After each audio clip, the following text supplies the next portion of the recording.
Local bodies के जी election. माफी मैं रुक रहा हूँ सर, आपको इसी वक्त बड़ी खबर ये कि श्रीकांत त्यागी को मेरठ से गिरफ्तार कर लिया गया है। ये बड़ी खबर बता रहे हैं आपको। श्रीकांत त्यागी पिछले 3 दिनों से तलाश लगातार चल रही थी और ये कहा गया था कि एक अलग टीम भी बना दी गई है। दिल्ली से लेकर के, नोएडा से लेकर के लखनऊ, हरिद्वार, ऋषिकेश, हर जगह छापेमारी की और अब मेरठ से गिरफ्तारी कर ली गई है। हालांकि कोर्ट में कल सरेंडर करने की बात थी, लेकिन कल सरेंडर नहीं हो पाया। श्रीकांत त्यागी के वकील ने आरोप लगाया कि जानबूझकर सरेंडर नहीं करने दिया गया। कोर्ट की तरफ से 10 तारीख दी गई थी सरेंडर करने के लिए, यानी कल, और उससे लगभग एक दिन पहले ही श्रीकांत त्यागी को मेरठ से गिरफ्तार कर लिया गया। हमारे सहयोगी गौरव श्रीवास्तव लगातार बने। गौरव, क्या अपडेट सामने, कैसे गिरफ्तारी हुई है वाली? देखिए, अभी बहुत ज्यादा जानकारी इस बारे में पुलिस की तरफ से नहीं दी जा रही है, लेकिन सूत्रों के हिसाब से जो त्यागी है उसको पकड़ लिया गया है। मेरठ से उसकी गिरफ्तारी हुई है और नोएडा पुलिस और साथ ही साथ यूपी पुलिस की अन्य जिलों की जो टीमें वो लगातार जो है वो दबिश दे रही थी श्रीकांत त्यागी के लिए, और एक चुनौती बनकर उभर रहा था श्रीकांत त्यागी।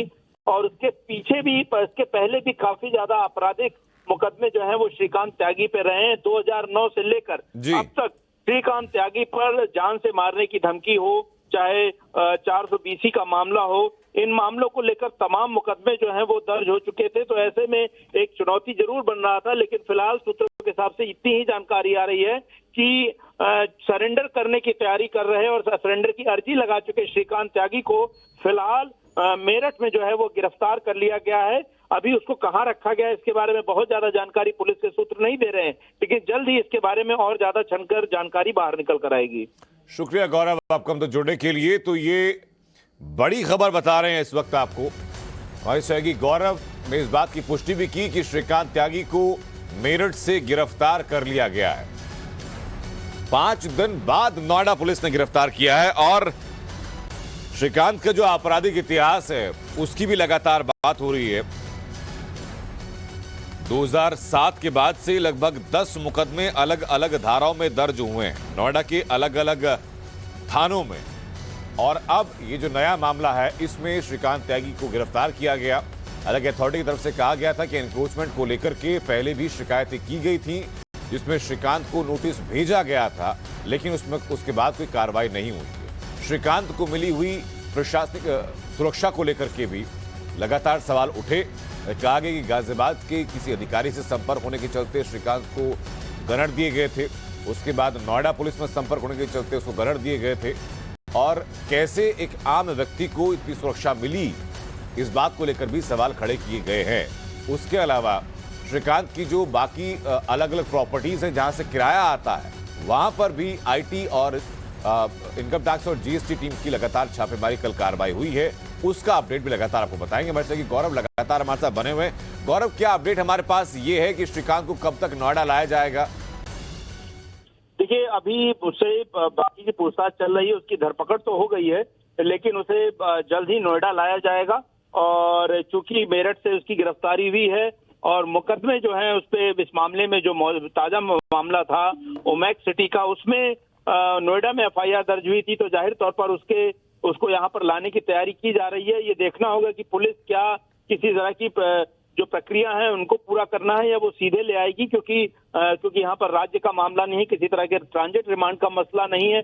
ऐसे में जाहिर तौर पर अगर मेरठ पुलिस ने ही गिरफ्तारी की है तो उसे नोएडा पुलिस को सौंप दिया जाएगा और फिर आज उसको संभवतः कोशिश की जाएगी कि शाम से पहले उसको कोर्ट में पेश कर दिया जाए ताकि उसकी रिमांड ली जा सके, क्योंकि आज उसकी गिरफ्तारी दिन में ही पुलिस द्वारा रिवील की गई है। ऐसे में उसे आज शाम से या देर रात तक कोर्ट में पेश करना जो है वो स्वाभाविक बन जाता है। तो ऐसे में फिलहाल नोएडा पुलिस जो है वो तैयारी कर रही है उसको लाने की। हो सकता है कि आज शाम तक श्रीकांत त्यागी को नोएडा लाकर जो है उसे कोर्ट में पेश कर दिया जाए और उसकी पुलिस हिरासत ली जाए। हालांकि ये देखना होगा कि नोएडा पुलिस उसकी हिरासत लेती है या उसे फिर न्यायिक हिरासत यानी कि जेल में भेजने की बात करती है। हालांकि इस तरह की बार बार उसकी गाड़ियां मिल रही हैं, जगह जगह से उसके मामले में पूछताछ हो रही है और अन्य मामले भी जो है उसके खिलाफ दर्ज हैं। तो ऐसे में पूछताछ और जांच को आगे बढ़ाने के लिए हो सकता है कि नोएडा पुलिस उसके लिए उसकी और रिमांड मांगे ताकि और ज्यादा जानकारी निकल सके। ये भी जानकारी आई थी कि श्रीकांत त्यागी की जो पत्नी है उसको भी जो है फिलहाल हाउस अरेस्ट रखा गया है। उसके तमाम वो सहयोगी या उसके अगर कहे जाए जो गुर्गे जिन्होंने कोशिश की थी लोगों को धमकाने की उनके बारे में भी जो है और ज्यादा जानकारी नोएडा पुलिस को जुटा। गौरव हमारे साथ बने रहिए, हमारे सहयोगी प्रेरित भी हमारे साथ लगातार बने हैं। प्रेरित, इस वक्त क्या अपडेट है श्रीकांत की गिरफ्तारी को लेकर के? आप बिल्कुल देखिए कि जो खबर आ रही है कि श्रीकांत त्यागी की गिरफ्तारी होगी, उसके बाद से नोएडा पुलिस जो अलर्ट हो चुकी है और अब से थोड़ी देर में ऐसा कहा जा रहा है कि श्रीकांत त्यागी को नोएडा लाया जाएगा। लेकिन मैं आपको बताना चाहूँगा कि देखिए श्रीकांत त्यागी ने जिस तरीके से तकरीबन 72 घंटे से ज़्यादा का वक्त हो चुका है, उससे थोड़ी देर में 96 घंटे पूरे हो जाएंगे और इसमें पुलिस को एक बड़ी सफलता मिली क्योंकि पुलिस लगातार जो है वो श्रीकांत त्यागी के लिए चप्पे चप्पे पर छापेमारी में लगी हुई थी। जहाँ भी पुलिस को इन्फॉर्मेशन मिलती थी, उसके अलावा श्रीकांत त्यागी को पकड़ने के लिए तमाम तरह से उस पर दबाव भी बनाए जा रहे थे, चाहे उसके फैमिली को जिस तरीके से हिरासत में लेकर के पूछताछ की जा रही थी। और आज सुबह से ही जिस तरीके से सुबह 6 बजे ही नोएडा पुलिस जो है उसके श्रीकांत त्यागी की पत्नी को अपने साथ लेकर के पूछताछ के लिए थाने में गई है, तो इससे कहीं ना कहीं दबाव बनाया जा रहा था। उसके अलावा श्रीकांत त्यागी का जो मेन धंधा जो था किराए का, प्रॉपर्टी का, उसको लेकर के भी कल जीएसटी की टीम पहुंची थी वहां पर भी लोगों से पूछताछ की। वहां पर नोएडा अथॉरिटी के लोग पहुंचे, उन्होंने भी पूरे इस इलाके का जो है वो आकलन किया कि क्या यहाँ पर भी अवैध तरीके से निर्माण है। तो कहीं ना कहीं श्रीकांत त्यागी के ऊपर जो है दबाव बनाया जा रहा था और एक बहुत बड़ी सफलता मानी जा रही है। लेकिन देखिए कि जिस तरह से श्रीकांत त्यागी के पूरे हिस्ट्री को निकाला गया, इससे श्रीकांत त्यागी के लिए मुश्किलें भी बहुत ज़्यादा बढ़ गई है क्योंकि जिस तरीके से उसकी गाड़ियों पे उत्तर प्रदेश शासन का उसने स्टिकर लगाया हुआ था, उसके अलावा उस पर गैंगस्टर एक्ट लगाया गया और जिस तरीके से रविवार की रात तकरीबन 8 बजे के आसपास उसके लोग यहाँ सोसाइटी के अंदर पहुंचे और उन्होंने जिस तरीके से सोसाइटी के अंदर उत्पात मचाया, तो इसको लेकर के अब जो है उसके ऊपर और ज़्यादा शिकंजा कसा जाएगा और तमाम तरह की जांच होगी। क्योंकि अब जब श्रीकांत त्यागी की और जब पन्ने दर पन्ने उसके पुराने कारनामे खुलेंगे, तो इसके बाद से यह भी कहा जा रहा है कि श्रीकांत त्यागी की और भी बहुत सारी बातें हैं जो खुल करके पुलिस को जानकारी मिलेगी और उसके बाद से और एक्शन लिया जाएगा। यानी कि श्रीकांत त्यागी पुलिस के शिकंजे में आ चुका है, लेकिन अब उसकी मुश्किलें और ज़्यादा बढ़ने वाली है। प्रेरित, मुझे बताइए कि कल ये खबर आई थी कि इनकम टैक्स और जीएसटी डिपार्टमेंट की टीम श्रीकांत त्यागी की जो कमर्शियल प्रॉपर्टीज हैं अलग अलग जगहों पर, वहां पर गई थी जांच करने के लिए। वहां से क्या जानकारी सामने है?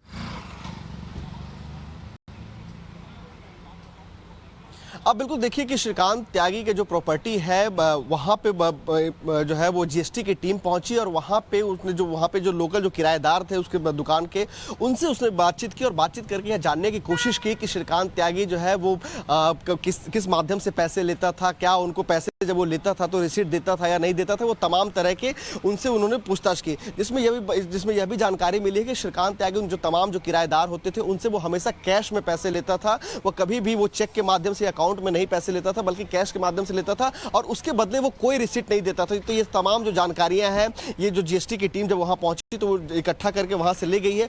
उसके अलावा जैसे ही यहाँ पर बुलडोजर चला उसके घर पे अवैध निर्माण को लेकर के, उसके बाद जो है अथॉरिटी की टीम उसके उन दुकानों पर भी पहुंची और वहां पर भी जो है उन्होंने पूरे तरीके से उस एरिया का मूल्यांकन किया, आकलन किया कि किस तरीके से यहाँ पर भी क्या अवैध निर्माण है या नहीं है। तो ऐसा यह भी कहा जा सकता है कि यह संभव है कि अथॉरिटी का जो हथौड़ा है वो वहां पे भी उसे कुछ प्रॉपर्टी पे चल सकते हैं। यानी कि श्रीकांत त्यागी को देखिए चारों तरफ से जो है उसे घेरने की कोशिश की गई ताकि श्रीकांत त्यागी जो है वो गिरफ्त में आए और इसके सहारे जो देखिए अभी तक जिस तरीके से श्रीकांत त्यागी ने कानून को अपने हाथ में लेकर के अवैध तरीके से निर्माण किया था या लोगों को डरा कर धमका कर रखा था या पहले जो तमाम उसके ऊपर जो मामले दर्ज थे, अब सबका जो है हिसाब होगा, श्रीकांत त्यागी से हिसाब लिया जाएगा और उस पर कड़े जो है सो और एक्शन हो सकते हैं।